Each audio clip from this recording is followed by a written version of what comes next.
नमस्कार दोस्तों, उत्कर्ष की ऑनलाइन क्लास में आपका स्वागत है। आप सबको दोस्तों नमस्कार। दोस्तों, हम इस क्लास में पढ़ रहे थे राजस्थान के लोक देवता आर्ट एंड कल्चर के अंतर्गत। अब हम आगे पढ़ते हैं, आगे के जो लोक देवता है उनके बारे में। देखिएगा, हमने पंचपीर पढ़ लिए थे, इसके अलावा देवनारायण जी पढ़ लिए थे और लोक देवता तेजा जी हमने पिछली क्लास में पढ़ लिए थे। अब दोस्तों हम पढ़ते हैं, एक लोक देवता है जिनका नाम है वीर कल्लाजी राठौड़। वीर कल्लाजी राठौड़, वीर कल्लाजी राठौड़। सबसे पहले कल्लाजी राठौड़ का सामान्य परिचय देखते हैं। कल्लाजी राठौड़ का सामान्य परिचय क्या है, तो देखिएगा, कल्लाजी राठौड़ का जो जन्म होता है वो जन्म होता है नागौर जिले का एक गांव है जिसका नाम है सामियाना गांव, और इनका जन्म हुआ था सन 1544 ईस्वी में। नागौर जिले का एक गांव है जिसका नाम है सामियाना गांव। सामियाना गांव में इनका जन्म हुआ। वीर कल्लाजी राठौड़ का जन्म सामियाना गांव में हुआ था, और एक मेड़ता के शासक थे जिनका नाम था जेमल मेड़तिया, और जो जेमल मेड़तिया थे उनके भाई थे विरमदेव मेड़तिया। ये विरमदेव मेड़तिया के पुत्र थे और जेमल मेड़तिया के ये भतीजे थे। और जो मीराबाई है, ये मीराबाई इनकी बुआ थी, और इनके जो गुरु थे, गुरु का नाम था योगी भैरवनाथ। देखिएगा, इनके यदि सामान्य परिचय में देखें तो सबसे पहले आपको समझना होगा मेड़ता। मेड़ता क्या है? मेड़ता में जिस वंश ने शासन किया राठौड़ वंश था, और जो वंश कहलाया वो क्या कहलाया? मेड़तिया शाखा कहलाई। ये जो मेड़तिया शाखा है, ये मेड़ता में मारवाड़ के राठौड़ वंश ने ही शासन किया था। मारवाड़ से ही अर्थात जोधपुर से ही राठौड़ों की एक शाखा चली गई मेड़ता में, और मेड़ता के जो राठौड़ हुए हैं वो क्या कहलाए? मेड़तिया राजपूत कहलाए या मेड़तिया राठौड़ कहलाए। और इस मेड़ता के एक शासक थे जिनका नाम था जेमल मेड़तिया। जेमल मेड़तिया, और ये जेमल मेड़तिया के भतीजे थे। जो कल्लाजी राठौड़ थे वो कल्लाजी राठौड़ जेमल मेड़तिया के भतीजे थे। और यही मेड़ता की प्रसिद्ध हुई मीराबाई, और मीराबाई इनकी बुआ थी। मीराबाई इनकी बुआ थी, ये इनकी बुआ जी थी। बुआ जी थी, तो ये जेमल मेड़तिया के भतीजे थे और मीराबाई इनकी क्या थी? बुआ थी। इनके जो गुरु थे वो गुरु थे योगी भैरवनाथ। इनके जो गुरु थे वो गुरु थे भैरवनाथ, योगी भैरवनाथ। ये योग करते थे योगी भैरवनाथ। और इनकी जो कुल देवी थी, यानी जिसकी ये पूजा करते थे, कुल देवी, तो राठौड़ों की जो कुल देवी है वो कुल देवी कौन है? नागणेची माता। और इनकी जो कुल देवी है वो कुल देवी कौन है? नागणेची माता या नागणेची माता। ये इनकी पूजा आराधना किया करते थे। अब देखिएगा, होता क्या है कि आपको इनके बारे में सामान्य जानकारी ये रखनी है कि इनका जो जन्म हुआ था वो जन्म हुआ था सामियाना गांव में। और जन्म हुआ कब? सन 1544 ईस्वी में। जो मेड़ता के शासक थे जेमल मेड़तिया, जेमल मेड़तिया के ये भतीजे थे, और मीराबाई इनकी बुआ थी। इसके अलावा जो इनके गुरु थे वो गुरु थे योगी भैरवनाथ, और ये कुल देवी नागणेची माता की पूजा किया करते थे। इनके समकालीन हिंदुस्तान के जो मुगल बादशाह थे उनका नाम था अकबर। अकबर ने मेड़ता पर आक्रमण करने के लिए अपने 2 सेनापतियों को भेजते हैं, लेकिन जेमल मेड़तिया अकबर की अधीनता स्वीकार करने से मना कर देते हैं, और इसके बाद में अकबर ने मेड़ता पर अधिकार कर लिया था। यानी देखिएगा, ये इस प्रकार का एक क्षेत्र था, एक जागीर थी जिसका नाम था मेड़ता। मेड़ता पर आक्रमण करने के लिए दिल्ली से आती है मुगल सेना, और मेड़ता के शासक थे उस समय जेमल मेड़तिया। लेकिन जेमल मेड़तिया ने अकबर की अधीनता स्वीकार करने से मना कर दिया। जब मना कर दिया तब इस मुगल सेना ने इस मेड़ता पर अधिकार कर लिया। अधिकार करने के बाद में अकबर ने जेमल मेड़तिया से संधि पेशकश की, लेकिन जेमल मेड़तिया ने स्पष्ट इनकार कर दिया कि मैं मर जाऊंगा, मिट जाऊंगा, लेकिन मुगलों की अधीनता स्वीकार नहीं करूंगा। और इन्हीं के साथ में इनके भतीजे थे जिनका नाम था कल्लाजी राठौड़। और उसी समय की घटना है कि मेवाड़ एक बहुत बड़ी राजस्थान की रियासत हुआ करती थी, और जो मेवाड़ के महाराणा थे उनका नाम था महाराणा उदय सिंह। और ये चले जाते हैं यहां से मेवाड़ के महाराणा उदय सिंह के पास में, जेमल मेड़तिया और कल्लाजी राठौड़। और ये इस प्रकार की मेवाड़ रियासत, और उस समय जो मेवाड़ का सबसे बड़ा जो दुर्ग था वो दुर्ग था चित्तौड़गढ़ दुर्ग। ये चित्तौड़गढ़ दुर्ग चले जाते हैं, और उस समय चित्तौड़गढ़ दुर्ग के जो शासक थे, मेवाड़ के जो महाराणा थे, महाराणा प्रताप के पिताजी महाराणा उदय सिंह, महाराणा उदय सिंह ने कई ऐसे कार्य कर रखे थे जिससे अकबर परेशान हो गया। जैसे गुजरात का और मालवा का एक शासक था बाज बहादुर, और बाज बहादुर अकबर का विद्रोही था, और बाज बहादुर को महाराणा उदय सिंह ने शरण दे रखी थी। अकबर ने महाराणा उदय सिंह से कहा कि महाराणा उदय सिंह आप इस बाज बहादुर को मेरे हवाले कर दीजिए, लेकिन महाराणा उदय सिंह ने कहा कि जो हमारे शरण में आता है वो अतिथि होता है, हम इसको दुश्मनों के हाथ में नहीं सौंप सकते। कारण नंबर 1। कारण नंबर 2 था अकबर का मेवाड़ पर आक्रमण करने का, कि मेवाड़ को अकबर को गुजरात और मालवा जीतना था, लेकिन बीच में आता था यह चित्तौड़गढ़ दुर्ग जो मालवा का प्रवेश द्वार कहलाता था। कारण नंबर जो 3 था, वो कारण नंबर 3 था मेड़ता के जो शासक थे जयमल मेड़तिया, जिन्होंने अकबर की अधीनता स्वीकार नहीं की, और ये कहां चले जाते हैं, चित्तौड़गढ़ दुर्ग में। यानी अकबर के 2 विद्रोही थे, उन दोनों विद्रोहियों को शरण देता है मेवाड़ के महाराणा उदय सिंह। तब मुगल बादशाह अकबर सन 1567 में आक्रमण करता है इस चित्तौड़गढ़ दुर्ग पर, और सन 1568 में इस चित्तौड़गढ़ दुर्ग को जीत लेता है। जब मुगल बादशाह अकबर इस चित्तौड़गढ़ दुर्ग पर आक्रमण करते हैं, तब महाराणा उदय सिंह पहाड़ियों में चले जाते हैं। महाराणा उदय सिंह पहाड़ियों में चले जाते हैं और चित्तौड़गढ़ दुर्ग सौंप कर चले जाते हैं अपने भतीजे पत्ता सिसोदिया और जयमल मेड़तिया को, और बाद में मेड़ता के शासक जयमल मेड़तिया और इनके साथ में थे कल्लाजी राठौड़, और ये चित्तौड़गढ़ दुर्ग में लोहा लेते हैं मुगल बादशाह अकबर से। और इसी दौरान जयमल मेड़तिया चित्तौड़गढ़ दुर्ग की दीवार पर घूम रहा था और बाहर शिविर लगा रखा था मुगल बादशाह अकबर ने, और अकबर के हाथ में थी बंदूक। जब ये चित्तौड़गढ़ दुर्ग पर घूमकर जयमल मेड़तिया निरीक्षण कर रहा था, और उसी समय मुगल बादशाह अकबर ने अपनी संग्राम बंदूक से गोली चलाई, और वो गोली लगी जयमल मेड़तिया के पैर पर। जयमल मेड़तिया घायल हो गए और चित्तौड़गढ़ दुर्ग में अफरा तफरी मच गई। चित्तौड़गढ़ दुर्ग में अब एक ही लक्ष्य बचा था कि अब जितने भी राजपूत योद्धा है केसरिया धारण करके हाथ में तलवार लेकर एक ही उद्देश्य रहेगा, या तो मरना है या फिर मारना है। जो रानियां होगी वो रानियां जोहर करेगी, और जो पुरुष है जो क्षत्रिय योद्धा है वो केसरिया करेंगे। तब एक तो इनके भतीजे थे जिनका नाम था पत्ता सिसोदिया, महाराणा उदय सिंह के भतीजे थे ये पत्ता सिसोदिया, और पत्ता सिसोदिया की जो पत्नी थी फूल कंवर, आप ऐसा मेवाड़ के इतिहास में पढ़ोगे, वो फूल कंवर जयमल मेड़तिया की बहन थी, जयमल मेड़तिया की बहन थी। और दूसरे इनके एक सहयोगी थे जिनका नाम था जयमल मेड़तिया। इन दोनों के नेतृत्व में चित्तौड़गढ़ दुर्ग में होता है केसरिया और जोहर, और यह चित्तौड़गढ़ दुर्ग का तीसरा केसरिया और जोहर था। और जो हुआ कब था, सन 1568 में, और जब केसरिया और जोहर होता है तब इसको हम साका कहते हैं। तब जयमल मेड़तिया तो घायल थे, और घायल जयमल मेड़तिया को देखिएगा, घायल जयमल मेड़तिया को जो कल्लाजी राठौड़ थे, वो कल्लाजी राठौड़ इनको कंधे पर बैठाते, और अपने कंधे पर बैठाकर 4 हाथों में 4 तलवारें लेकर मुगल बादशाह अकबर से लोहा लेते हैं और वीर गति को प्राप्त हो जाते हैं। इसलिए कल्लाजी राठौड़ इतिहास में 4 हाथों वाले लोक देवता कहलाए। अकबर से युद्ध लड़ते हुए चित्तौड़गढ़ दुर्ग में यह वीर गति को प्राप्त हुए थे। और चित्तौड़गढ़ दुर्ग में दोस्तों कुल 7 प्रवेश द्वार है, और एक प्रवेश द्वार का नाम रखा गया भैरव पोल, और भैरव पोल इन कल्लाजी राठौड़ के गुरु थे, और भैरव पोल पर ही कल्लाजी राठौड़ की छतरी बनी हुई है। तो देखिएगा कल्लाजी राठौड़ के जितने भी उपनाम है वो उपनाम क्या क्या है। उपनाम, जयमल मेड़तिया को इन्होंने कंधे पर बैठाकर मुगल बादशाह अकबर से लड़ते हुए ये वीर गति को प्राप्त हो गए थे, और 4 हाथों में 4 तलवारें थी, इसलिए कल्लाजी राठौड़ को इतिहास में 4 हाथों वाला लोक देवता कहा गया। ये कई बार प्रश्न आ रखा है, 4 हाथों वाले लोक देवता, 4 हाथों वाले लोक देवता किसको कहा जाता है, कल्लाजी राठौड़ को कहा जाता है।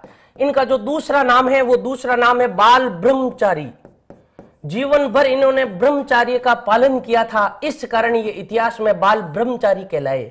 ये योगी भैरवनाथ के शिष्य थे, इनको अपना गुरु मानते थे, इस कारण इनको योगी कहा गया। और इन्हीं का नाम है कमधन। कमधन दोस्तों उनको कहा जाता है जो वीर गति को प्राप्त होते हैं किसी से युद्ध लड़ते हुए। यानी पहले जितने भी युद्ध लड़ते हुए जब वीर गति को प्राप्त होते थे इनको क्या कहा जाता था, कमधन कहा जाता था। और जो कल्लाजी राठौड़ थे, कल्लाजी राठौड़ अकबर से, कल्लाजी राठौड़ अकबर से सन 1568 में। आक्रमण 67 में किया, लेकिन चित्तौड़गढ़ दुर्ग में जो साका हुआ वो हुआ था 68 में। सन 1568 में लड़ते हुए वीर गति को प्राप्त हुए। तो ये वीर गति को प्राप्त कहां हुए थे? चित्तौड़गढ़ दुर्ग में हुए थे। और चित्तौड़गढ़ दुर्ग में जो प्रवेश द्वार है, कुल 7 प्रवेश द्वार है, और इनके जो गुरु थे, गुरु का नाम था योगी भैरवनाथ। इसीलिए एक द्वार का नाम इनके गुरु के नाम पर रखा गया, और दुर्ग उस प्रवेश द्वार का नाम रखा गया भैरव पोल। और भैरव पोल पर ही इनकी क्या बन रखी है? छतरी बन रखी है। जो कल्लाजी राठौड़ की छतरी है, वो कल्लाजी राठौड़ की छतरी भैरव पोल पर है। कल्लाजी राठौड़ की छतरी भैरव पोल पर, भैरव पोल ये यहां पर है। और भैरव पोल चित्तौड़गढ़ दुर्ग का प्रवेश द्वार है। 7 प्रवेश द्वारों में से एक प्रवेश द्वार है जिसका नाम है भैरव पोल। तो आप ये याद रखिएगा। और कल्लाजी राठौड़ के जितने भी देश राजस्थान में जो प्रमुख मंदिर है, इनके सर्वाधिक जो मंदिर है वो वागड़ क्षेत्र में है। इनके जो प्रमुख मंदिर है वो किस क्षेत्र में? वागड़ क्षेत्र में इनके प्रमुख मंदिर है। और ऐसा कहा जाता है कि वागड़ क्षेत्र में कल्लाजी राठौड़ के कुल 100 मंदिर है। वागड़ क्षेत्र 2 जिलों के क्षेत्रों को कहा जाता है। एक जिला आता है वागड़ में डूंगरपुर, और दूसरा एक जिला आता है जिसका नाम है बांसवाड़ा। डूंगरपुर और बांसवाड़ा 2 जिलों का क्षेत्र क्या कहलाता है? वागड़ कहलाता है। और इनके जो प्रमुख मंदिर बन रखे हैं कल्लाजी राठौड़ के, वो प्रमुख मंदिर बन रखे हैं। एक तो गांव है जिसका नाम है सांवलिया गांव, एक तो सांवलिया गांव में इनका मंदिर बन रखा है। और इस प्रकार का ये मंदिर है। इस सांवलिया गांव के बारे में, इनके मंदिर के बारे में कहा जाता है कि ये जो मंदिर है, ये मंदिर कहलाता है कल्लाजी राठौड़ का मंदिर। कल्लाजी राठौड़ का मंदिर है ये। और किस गांव में? सांवलिया गांव में। एक सांवलिया चित्तौड़गढ़ में भी है और एक सांवलिया डूंगरपुर में भी है। और ये जो मंदिर है, ये मंदिर कहां पर है? डूंगरपुर में है। इस मंदिर के बारे में कहा जाता है यहां एक मूर्ति है, यहां एक मूर्ति है, और ये मूर्ति के रूप में केवल और केवल पत्थर ले रखा है। और ये जो मूर्ति है, ये मूर्ति काले रंग की मूर्ति है, और मूर्ति के रूप में केवल और केवल पत्थर है। काले पत्थर की मूर्ति, काले पत्थर की मूर्ति है इस मंदिर में। और इस मूर्ति पर एक तो चढ़ाई जाती है केसर, और एक चढ़ाया जाता अफीम। अफीम व केसर चढ़ाई जाती है। आप याद रखिएगा, राजस्थान के एक मंदिर और है, केसरिया नाथ जी का मंदिर, ऋषभ देव का मंदिर, या काला बाऊ जी का मंदिर धुले उदयपुर में। उस मंदिर पर भी केसर चढ़ाई जाती है। और राजस्थान में एक लोक देवी है जिनका नाम है आई माता या बिलाड़ा माता, और बिलाड़ा माता के मंदिर से, उनकी अखंड ज्योति से केसर टपकती है। और केसरियानाथ जी के मंदिर में केसर चढ़ाई जाती है। और इस मंदिर में एक तो केसर चढ़ाई जाती है और दूसरी अफीम चढ़ाई जाती है। और यही कारण है कि इनके जो मंदिर है, इनका जो ये मंदिर है, इन मंदिर के बाहर जो अधिकांश आपको दुकानें मिलेगी वो मिठाई की ना होकर अधिकांश दुकानें केसर की और अफीम की है। इसके अलावा इनकी जो प्रमुख सिद्ध पीठ है, कल्लाजी राठौड़ की जो प्रमुख सिद्ध पीठ है, वो प्रमुख सिद्ध पीठ कहां पर है? रेनेला में है। और रेनेला कहां है? चित्तौड़गढ़ में। इनकी जो प्रमुख सिद्ध पीठ है, वो प्रमुख सिद्ध पीठ कहां है? रेनेला में है। और रेनेला है कहां पर? चित्तौड़गढ़ में। ये याद रखिएगा, रेनेला कहां पर है? चित्तौड़गढ़ में है। ये यहां पर रेनेला, रेनेला चित्तौड़गढ़ में, जिला चित्तौड़, रेनेला गांव है चित्तौड़गढ़। और ये यहां पर इनकी प्रमुख मूर्ति बन रखी है। और ये भी जो मंदिर है, ये मंदिर कहलाता है कल्लाजी राठौड़ का मंदिर, कल्लाजी राठौड़ का मंदिर। और ये यहां पर इनकी प्रमुख सिद्ध पीठ मानी जाती है, प्रमुख सिद्ध पीठ। इनका जो प्रमुख सिद्ध पीठ है, प्रधान मंदिर है, ये प्रधान मंदिर यही है। और जबकि इनका जो प्रसिद्ध मंदिर है, वो प्रसिद्ध मंदिर सांवलिया डूंगरपुर में है। इसके अलावा वागड़ क्षेत्र में, डूंगरपुर और बांसवाड़ा में इनके 100 मंदिर बन रखे हैं। और जो भील जाति के लोग हैं और भील जाति के लोगों की कल्लाजी राठौड़ में बहुत गहरी आस्था है। तो ये जो कल्लाजी राठौड़ थे, ये कल्लाजी राठौड़ कंप्लीट हो गए हैं।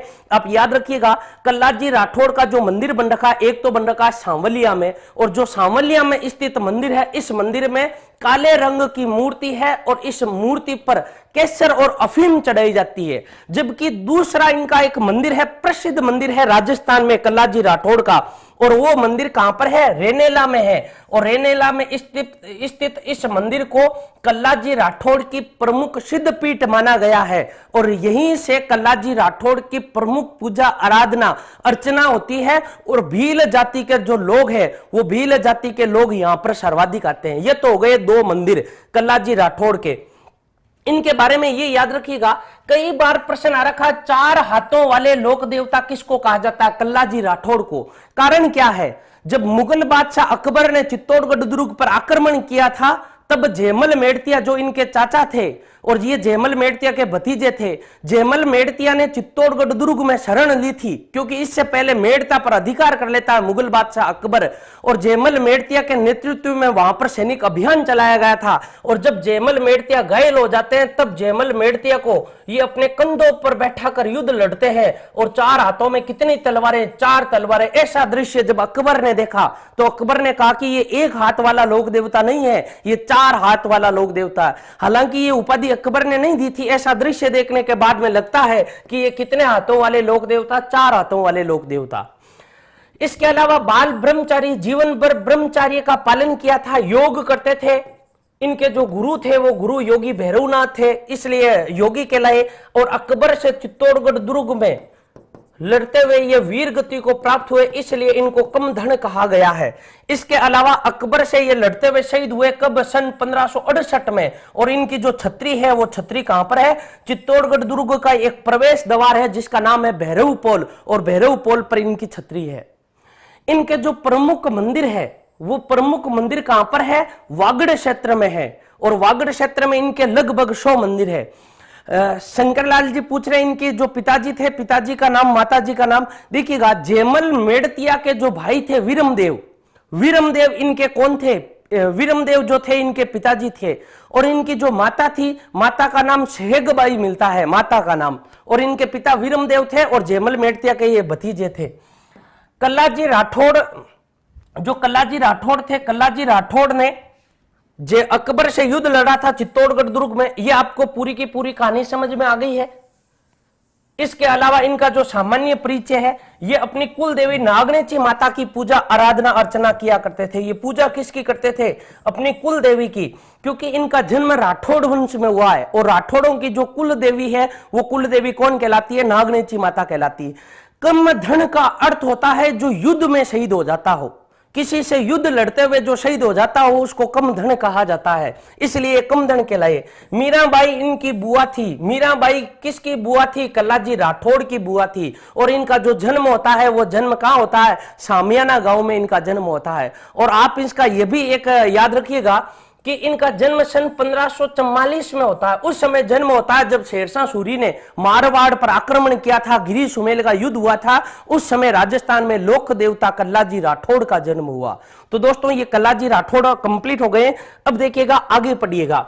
दो लोक देवता जिनके एक जैसे आपको नाम दिखाई देंगे। जैसे देखिएगा, एक लोक देवता है जिनका नाम है तल्लीनाथ जी।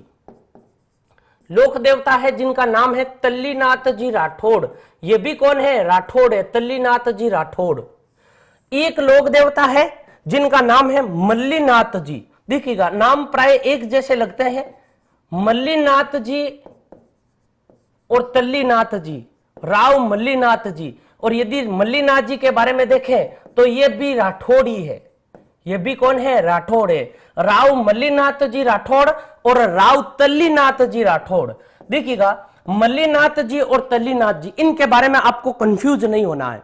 देखिएगा, एक विद्यार्थी का बहुत बढ़िया प्रश्न आ रहा है, जो कल्लाजी राठौड़ है वो कल्लाजी राठौड़ किसके अवतार माने जाते हैं? कल्लाजी राठौड़ शेषनाग के अवतार माने जाते हैं। ये मैंने आपको पहले ही बता दिया था। राजस्थान के कुल 4 ही ऐसे लोक देवता है जो किसी ना किसी के अवतार माने जाते हैं। जैसे देखिएगा, रामदेव जी भगवान कृष्ण के अवतार माने जाते हैं, पाबू जी लक्ष्मण के अवतार माने जाते हैं, इसके अलावा देवनारायण जी भगवान विष्णु के अवतार माने जाते हैं, और कल्लाजी राठौड़ शेषनाग के अवतार माने जाते हैं। दो लोक देवता, एक का नाम है तल्लीनाथ जी और दूसरे का नाम है मल्लीनाथ जी। देखिएगा, राजस्थान में सबसे पहले पढ़ते हम तल्लीनाथ जी को। तल्लीनाथ जी के बारे में पढ़े तो तल्लीनाथ जी का जो मूल नाम था वो तल्लीनाथ नहीं था, इनका जो मूल नाम था वो मूल नाम था गांगदेव राठौड़। इनका मूल नाम क्या था? गांगदेव राठौड़ था। और इनका जो जन्म होता है वो जन्म होता शेरगढ़ ठिकाने में। इनका जो जन्म होता है वो होता शेरगढ़ में, और शेरगढ़ एक अलवर में भी है और शेरगढ़ एक जोधपुर में भी है। राजस्थान में फौजियों वाला जो जिला कहलाता है, फौजियों आर्मी का जिला कहलाता है वो झुंझुनू कहलाता है, लेकिन फौजियों वाली जो तहसील कहलाती है वो तहसील शेरगढ़ कहलाती है, और ये शेरगढ़ है कहां पर? जोधपुर में है। इनके जो पिता थे यानी राव तल्लीनाथ जी के जो पिता थे वो पिता यहीं के शासक हुआ करते थे, और इनके पिता का नाम था वीरमदेव। शेरगढ़ के शासक हुआ करते थे इनके पिता, उनका नाम था वीरमदेव राठौड़, वीरमदेव जी राठौड़। और ये कहां के शासक? शेरगढ़ ठिकाने के जागीरदार हुआ करते थे। शेरगढ़ एक ठिकाना हुआ करता था, शेरगढ़ ठिकाने के जागीरदार, जागीरदार। अब देखिएगा, ये इनका सामान्य परिचय है। सामान्य परिचय में ये याद रखिएगा, इनका जो मूल नाम है वो मूल नाम गांगदेव राठौड़ है। इनका जो जन्म हुआ था वो जन्म शेरगढ़ गांव में हुआ था, और इनके जो पिता है वो पिता कौन है? राव वीरमदेव जी राठौड़। और ये राव वीरमदेव जी कहां के शासक थे? शेरगढ़ ठिकाने के शासक थे। देखिएगा, राजस्थान के दो ही ऐसे लोक देवता है जो किसी जिले विशेष के लोक देवता है। जैसे कल हमने पढ़ा था तेजा जी, राजस्थान में तेजा जी का जो सबसे बड़ा मंदिर है वो खड़नाल में है, लेकिन राजस्थान में तेजा जी के सर्वाधिक मंदिर अजमेर जिले में है, सर्वाधिक पूजा उनकी वहीं की जाती है, इस कारण वो अजमेर जिले के मुख्य लोक देवता कहलाते हैं, और ये जालोर जिले के मुख्य लोक देवता कहलाते हैं। किस जिले के? जालोर जिले के मुख्य लोक देवता। ऐसे कौन से लोक देवता है जो जालोर जिले के मुख्य लोक देवता कहलाते हैं? राव तल्लीनाथ जी राठौड़। राव तल्लीनाथ जी राठौड़ जालोर जिले के मुख्य लोक देवता क्यों कहलाते हैं? क्योंकि इनका बचपन में ही भक्ति की और रुचि थी, और भक्ति की और रुचि होने के कारण ये अपना गुरु जो है गुरु मानते हैं जालंधर नाथ को, और जालंधर नाथ मतेश्वर नाथ के शिष्य थे जो नाथ संप्रदाय के प्रवर्तक थे, और जालंधर नाथ नाथ संप्रदाय के संत हुए हैं। और राजस्थान में जालंधर नाथ ने अपनी तपोभूमि जालोर दुर्ग के बाहर स्थित जालोर दुर्ग के बाहर स्थित सिरे मंदिर को बनाया था। जो इनकी जो तपोभूमि है वो तपोभूमि है सिरे मंदिर, और सिरे मंदिर है जालोर दुर्ग के सामने। याद रखिएगा, ये मंदिर जालोर दुर्ग के सामने है, जालोर दुर्ग के अंदर नहीं है। यह भगवान शिव का शिवालय है और नाथ संप्रदाय से संबंधित है। जो नाथ संप्रदाय है वो नाथ संप्रदाय एक शैव संप्रदाय है। नाथ संप्रदाय में पूजा की जाती है भगवान शिव की, और ये अपना गुरु मानते हैं जालंधर नाथ को। इसलिए ये तल्लीनाथ जी अर्थात गांगदेव राठौड़ कहां चले जाते हैं? जालोर चले जाते हैं। और जालोर में इनका जो मंदिर बन रखा है वो मंदिर बन रखा पांचोटा गांव में। इनका जो प्रमुख मंदिर है वो प्रमुख मंदिर है पांचोटा गांव में, और पांचोटा गांव कहां है? जालोर में, पांचोटा गांव में। और यही इनकी समाधि है, पांचोटा गांव। और जो जिला है वो जिला कौन सा? जालोर। और पांचोटा गांव पर इनका मंदिर बन रखा है, और इनका मंदिर जिस पहाड़ी पर है उस पहाड़ी का नाम है पंचमुखी पहाड़ी।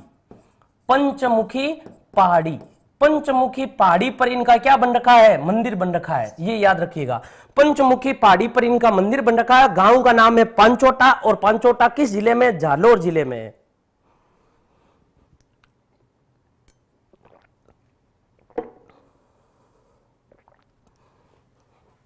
अब देखिएगा, ये तो हो गए तल्लीनाथ जी राठौड़। अब हम पढ़ते हैं मारवाड़ के शासक मल्लीनाथ जी। देखिएगा, एक स्थान है जिसका नाम है तिलवाड़ा। याद आपको यह रखना है, तिलवाड़ा में तल्लीनाथ जी नहीं करना। तिलवाड़ा का संबंध किससे है? मल्लीनाथ जी से। और तिलवाड़ा कहां पर है? बाड़मेर में। तिलवाड़ा कहां पर है? बाड़मेर में है। जबकि राजस्थान में एक स्थान है जिसका नाम है तलवाड़ा, और तलवाड़ा कहां पर है? बांसवाड़ा में। तलवाड़ा कहां? बांसवाड़ा में। जबकि राजस्थान में एक झील है जिसका नाम है तलवाड़ा झील, और जो तलवाड़ा झील है ये तलवाड़ा झील है हनुमानगढ़ जिले में। किस जिले में? हनुमानगढ़ जिले में। जो घग्गर नदी आती है हनुमानगढ़ जिले में, और घग्गर नदी का प्रवेश जिस गांव में होता है उस गांव का नाम भी तलवाड़ा गांव है। तो एक जो तलवाड़ा गांव है ये तलवाड़ा गांव हनुमानगढ़ में भी है, और एक तलवाड़ा गांव जो है वो बांसवाड़ा में भी है। और घग्गर नदी राजस्थान में आकर जिस झील में प्रवेश करती है या जिस झील का निर्माण करती है उस झील का नाम क्या है? तलवाड़ा झील, हनुमानगढ़ में। और राजस्थान के लोक देवता जिनका नाम है मल्लीनाथ जी राठौड़, और मल्लीनाथ जी राठौड़ का जो प्रमुख मंदिर है राजस्थान में, वो राजस्थान में कहां पर है? तिलवाड़ा में है। ये याद रखिएगा। मल्लीनाथ जी राठौड़ है कौन? देखिएगा, इनके बारे में यदि हम सामान्य जानकारी पढ़े तो सामान्य जानकारी में आप ये याद रखिएगा, राजस्थान के शासक थे जिनका नाम था राव सिंह। आपने नाम सुना होगा। राव सिंह वो व्यक्ति थे जिन्होंने मारवाड़ में राठौड़ वंश की स्थापना की। तो राठौड़ वंश के जो संस्थापक है, मारवाड़ में राठौड़ वंश की जिन्होंने स्थापना की, जो मारवाड़ के राठौड़ वंश का मूल पुरुष है, जो आदि पुरुष है, उनका नाम है राव सिंह। राव सिंह के जो उत्तराधिकारी हुए उनका नाम था राव आस्थान, और राव आस्थान को ही कहा गया आस्करण इतिहास में। राव आस्थान या राव आस्करण। राव आस्करण के बाद में शासक बने थे राव धुवड़, और राव धुवड़ के बाद में शासक बने थे राव सलका, और इस राव सलका के कोई पुत्र नहीं था। राव सलका के कोई पुत्र नहीं हुआ, और ये एक बार गए जंगल में शिकार करने के लिए राव सलका। देखिएगा, गौरीशंकर हीरानंद जो ओझा है वो अपने मारवाड़ के इतिहास नामक ग्रंथ में लिखते हैं कि राव सलका के कोई पुत्र नहीं था, और राव सलका अपने साथियों के साथ में एक बार शिकार करने के लिए जंगलों में गए थे, और जंगलों में ये इतने दूर चले गए थे कि इनके साथी पीछे रह गए, और जंगल में इन्होंने एक योगी को देखा जो अपने धूणे पर तपस्या कर रहा था। जब ये योगी के पास जाते हैं तब योगी से पूछते हैं कि मुझे प्यास लगी है, मुझे पानी पीना है। तब योगी इनको पानी तो पिलाता है, लेकिन कहता है कि यदि आप इस पानी को जितनी बार पियोगे उतने आपके पुत्र हो जाएंगे। तो इनके पुत्र भी नहीं थे। इन्होंने उस पानी को, कहते हैं कि योगी के पास में जो घड़ा था उस घड़े में से इन्होंने 4 बार पानी पिया, और इतिहास में कहा जाता है कि इनके बाद में 4 पुत्र हुए। लेकिन उस योगी ने कहा कि ये जो आपके जो 4 पुत्र होंगे, उन 4 पुत्रों में जो बड़ा पुत्र होगा उस बड़े पुत्र का नाम यदि आप राव मल्लीनाथ ही रखोगे तो ही ये पुत्र जीवित रहेंगे, वरना ये पुत्र जीवित नहीं रहेंगे। और दूसरा, उसी योगी ने यह कहा कि राव मल्लीनाथ को, जो आपका सबसे बड़ा पुत्र होगा, उसको योगी के कपड़े पहनाकर आप उनका राज तिलक कर देना। तो ये जब वापस आते हैं तो 1-2 साल बाद में इनका एक पुत्र होता है राव मल्लीनाथ, और राव मल्लीनाथ के बाद में इन्हीं का छोटा भाई, राव मल्लीनाथ का छोटा भाई, इनका दूसरा पुत्र हुआ जिनका नाम था विरमदेव। एक पुत्र हुआ जिनका नाम था शोभित, और एक था जेतराम। 4 पुत्र हुए। राव सलका ने जीते जी मारवाड़ का शासक बना दिया योगी के कपड़े पहनाकर राव मल्लीनाथ को। तो राव मल्लीनाथ थे कौन? राव मल्लीनाथ वो व्यक्ति थे जो मारवाड़ के शासक थे और राव सलका के पुत्र थे, और इनका जन्म और इनका नामकरण किसके नाम पर हुआ? योगी के नाम पर हुआ। आप ये याद रखिएगा। जो राव मल्लीनाथ थे ये मारवाड़ के शासक थे। इनके बारे में पहली लाइन लिखी जा सकती है, मारवाड़ के शासक, मारवाड़ के शासक। दूसरा, राव सलका के पुत्र। राव सलका मारवाड़ के शासक थे, राव सलका के पुत्र। तीसरा, इन्हीं के बारे में कहा जा सकता है, साधु के आशीर्वाद से जन्म, साधु के आशीर्वाद से जन्म, साधु के आशीर्वाद से इनका जन्म हुआ, और साधु के आशीर्वाद से इनका क्या रखा गया? नामकरण रखा गया। बाद में इनके गुरु हुए जिनका नाम था, इनकी एक तो पत्नी हुई है जिनका नाम था रानी रूपादे। इनकी जो पत्नी थी उनका नाम था रानी रूपादे। रानी रूपादे के प्रभाव में आकर उगम जी भाटी की शिष्यता ग्रहण कर ली।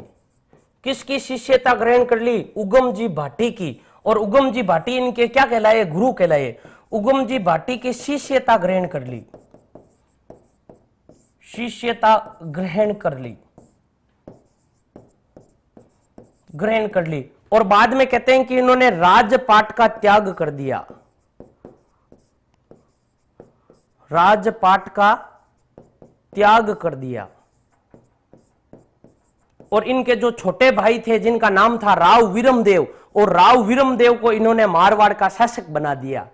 जब ये राजपाट से संन्यास ले लेते हैं तो आप याद रखिएगा ये अपनी आराधना का केंद्र बनाते हैं तिलवाड़ा को, और तिलवाड़ा है कहां पर है? बाड़मेर में है। और तिलवाड़ा बाड़मेर में ये क्या लेते हैं? समाधि लेते हैं। और यहीं पर इनका राजस्थान में क्या बन रखा है? प्रमुख मंदिर बन रखा है। जो राजस्थान में इनका जो प्रमुख मंदिर है वो प्रमुख मंदिर कहां पर है? तिलवाड़ा नामक स्थान पर है। और राजस्थान में तिलवाड़ा है कहां पर? आप ये याद रखिएगा, राजस्थान में ये जो तिलवाड़ा है ये तिलवाड़ा बाड़मेर में है, जबकि तलवाड़ा बांसवाड़ा में भी है, और तलवाड़ा हनुमानगढ़ में भी है, और जो तलवाड़ा झील है वो हनुमानगढ़ में भी है।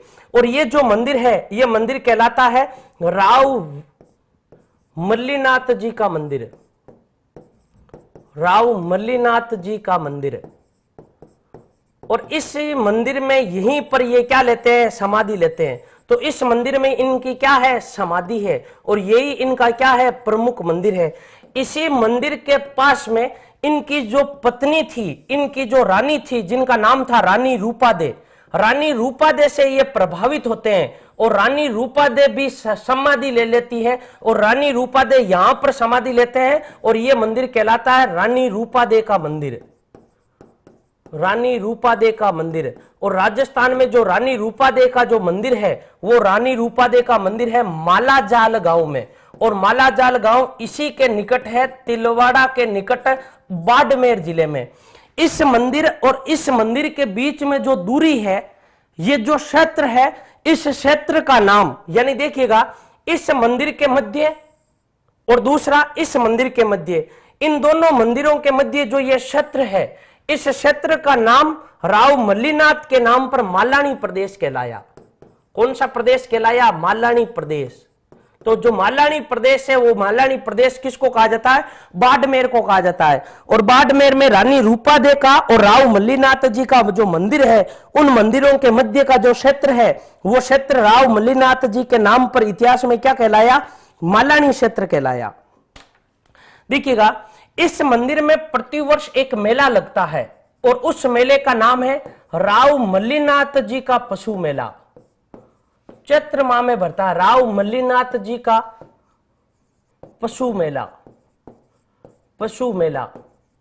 ये इसी मंदिर के बाहर लगता है। और ये जो मंदिर है ये मंदिर लूणी नदी के किनारे है, लूणी नदी के किनारे। किस नदी के किनारे है? लूणी नदी के किनारे है। इसलिए कहा जाता है ये जो मेला भरता है ये मेला भी लूणी नदी के किनारे भरता है। राजस्थान में, या राजस्थान का सबसे प्राचीन पशु मेला, राजस्थान का सबसे प्राचीन पशु मेला है ये, राजस्थान का सबसे प्राचीन पशु मेला राव मल्लीनाथ जी का पशु मेला। और इसी मेले में सर्वाधिक क्रय विक्रय होता है, सर्वाधिक क्रय विक्रय पशुओं का सर्वाधिक क्रय विक्रय होता है इसी मेले में।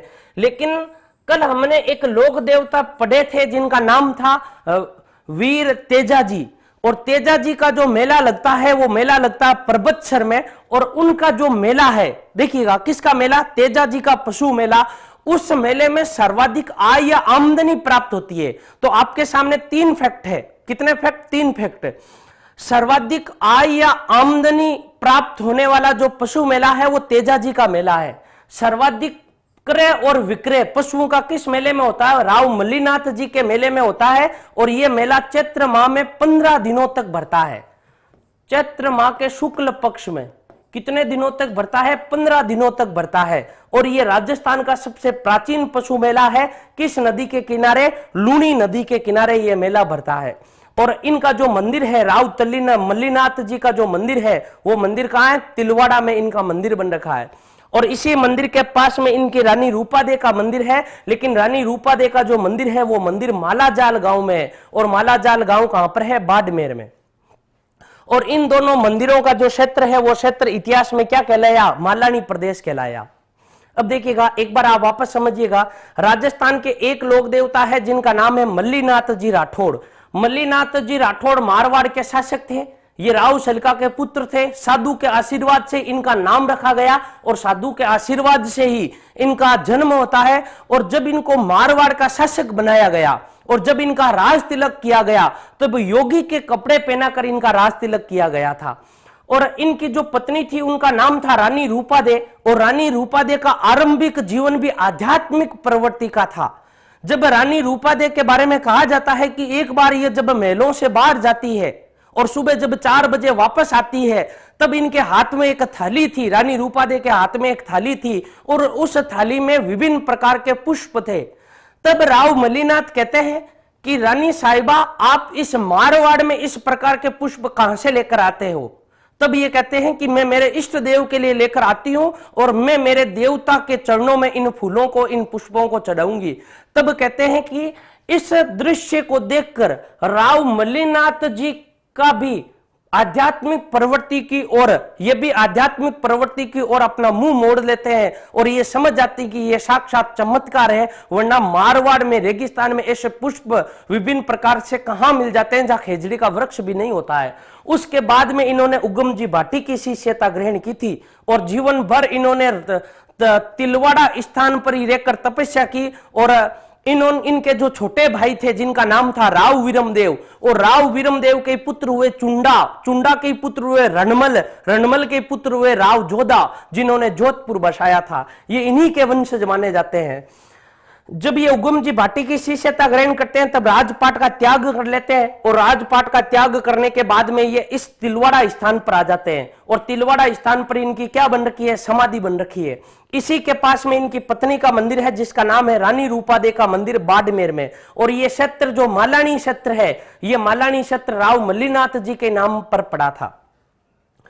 जबकि एक लोक देवता है जिनका नाम है तल्लीनाथ जी राठौड़, ये भी राठौड़ थे। इनका जो मूल नाम था वो मूल नाम क्या था? गांगदेव राठौड़ था। और इनका जो जन्म होता है वो शेरगढ़ में होता है। ये शेरगढ़ जोधपुर में है। इसे फौजियों वाली तहसील कहते हैं, जबकि फौजियों वाला जिला झुंझुनू कहलाता है। इनके जो पिता थे वीरमदेव जी, ये वीरमदेव जी शेरगढ़ ठिकाने के जागीरदार हुआ करते थे। इन्होंने अपना गुरु किसको बनाया था? इन्होंने अपना गुरु बनाया जालंधर नाथ को। और जालंधर नाथ की जो तपोभूमि है वो शिरे मंदिर है। और शिरे मंदिर जालोर दुर्ग के बाहर है। और इसी शिरे मंदिर के पास राजस्थान में एक नटनी की छतरी भी है। नटनी का चबूतरा पूछ ले तो पिछोला झील के किनारे, और नटनी की छतरी पूछ ले तो शिरे मंदिर के निकट जालोर दुर्ग के बाहर। और राजस्थान में नटनी का एक बाड़ा भी है, वो अलवर में है। ये बाद में आर्ट एंड कल्चर के बाद के विषय है। देखिएगा, इनका जो मंदिर है वो मंदिर है पांचोटा गांव में। किसका मंदिर है? राव तल्लीनाथ जी का मंदिर पांचोटा गांव में है। और किस पहाड़ी पर? पंचमुखी पहाड़ी पर इनका मंदिर है। पंचमुखी पहाड़ी पर जालोर जिले के ये मुख्य लोक देवता कहलाते हैं। जिस प्रकार तेजाजी अजमेर जिले के मुख्य लोक देवता कहलाते हैं, उसी प्रकार जो तल्लीनाथ जी है वो तल्लीनाथ जी जालोर जिले के मुख्य लोक देवता कहलाते हैं। और जालोर जिले में कोई भी पशु, कोई भी व्यक्ति बीमार पड़ने पर या उसको कीड़ा काटने पर तल्लीनाथ जी के नाम का धागा, मोली या तांती बांधी जाती है। इससे पशु या व्यक्ति क्या हो जाता है? ठीक हो जाता है। ऐसा कहा जाता है। किसके बारे में? तल्लीनाथ जी के बारे में।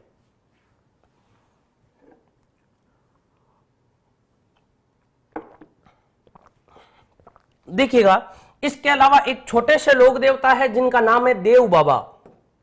लोक देवता है जिनका नाम है देव बाबा। देव बाबा, जो देव बाबा है, ये देव बाबा थे कौन? इनको कहा जाता है ये ग्वालों के आराध्य देव। ग्वालों के आराध्य देव, ये ग्वालों के आराध्य देव थे। इसके अलावा ये भीलों के आराध्य देव भी कहलाते हैं। भीलों के आराध्य देव, ग्वालों के आराध्य देव या भीलों के आराध्य देव कहलाते हैं। कौन? देव बाबा। जो देव बाबा थे ये पशु चिकित्सक के रूप में जाने जाते हैं। पशु चिकित्सक का अच्छा ज्ञान था इनको। पशु चिकित्सक का अच्छा ज्ञान। कोई भी पशु बीमार हो जाता था तब इनका इलाज कौन करते थे? देव बाबा करते थे। इसलिए पशु किसके पास में? ग्वालों के पास में पशु होते थे, मीणों के पास में, भीलों के पास में। इनका कोई भी पशु यदि बीमार पड़ जाता तो ये लेकर जाते थे देव बाबा के पास में और देव बाबा उनको ठीक कर देता था, इसलिए ये पशु चिकित्सक के रूप में जाने लगे। इनका जो प्रमुख मंदिर है, आप एक ही इनके बारे में 3 इफेक्ट याद रखिएगा। इनका राजस्थान में जो प्रमुख मंदिर है वो प्रमुख मंदिर है नंगला जहाज में, और जो नंगला जहाज है वो नंगला जहाज कहां पर है? भरतपुर में। यहां पर एक मंदिर है नंगला जहाज में, एक तो इनका मंदिर है। इसके अलावा कल हमने एक लोक देवता पढ़े जिनका नाम था देवनारायण जी, और देवनारायण जी का भी यहीं पर मंदिर है। तो इनके बारे में आपको केवल 3 इफेक्ट याद रखने हैं। पहला फैक्ट ये याद रखना है कि जो ग्वालों के आराध्य देव कहलाते हैं, ग्वालों के आराध्य देव और मीणाओं के जो आराध्य देव कहलाते हैं वो देव बाबा कहलाते हैं। क्यों कहलाते हैं? क्योंकि ग्वालों के पास में गायें हुआ करती थी और भीलों के पास में भी अनेक पशु हुआ करते थे। कोई भी पशु इनका जब बीमार पड़ जाता तो ये देव बाबा के पास में लेकर आते और देव बाबा इनको ठीक कर देता। इससे ये पता लगाया जाता है कि देव बाबा को पशु चिकित्सक का अच्छा ज्ञान था। और ये कहां हुए हैं? ये नंगला जहाज के थे देव बाबा, और यहीं पर इनकी समाधि है। और यदि इनकी आपको समाधि भी पूछ ले देव बाबा की, तो देव बाबा की समाधि कहां है? नंगला जहाज में, और नंगला जहाज कहां पर है? भरतपुर में। दोस्तों आज हम इस क्लास में इतना ही पढ़ेंगे, बाकी का हम कल पढ़ेंगे। दोस्तों आप अपना यदि ये आपको अपनी क्लास समझ में आ रही है दोस्तों, तो आप इस क्लास को अधिक से अधिक शेयर कीजिएगा, लाइक कीजिएगा। सोशल मीडिया पर अधिक से अधिक दोस्तों देखते हैं कौन कौन शेयर करते हैं। और यदि आप में से कई ऐसे भी हैं जिन्होंने उत्कर्ष का चैनल यदि सब्सक्राइब नहीं किया है, तो दोस्तों आप उत्कर्ष के चैनल को सब्सक्राइब कर लीजिएगा और उत्कर्ष परिवार के प्रति आप अपना प्रेम इसी प्रकार बनाकर रखिएगा। दोस्तों कल हम फिर मिलते हैं। नमस्कार। Click on the subscribe button to subscribe to our channel. Press the bell icon on the YouTube app and never miss another update.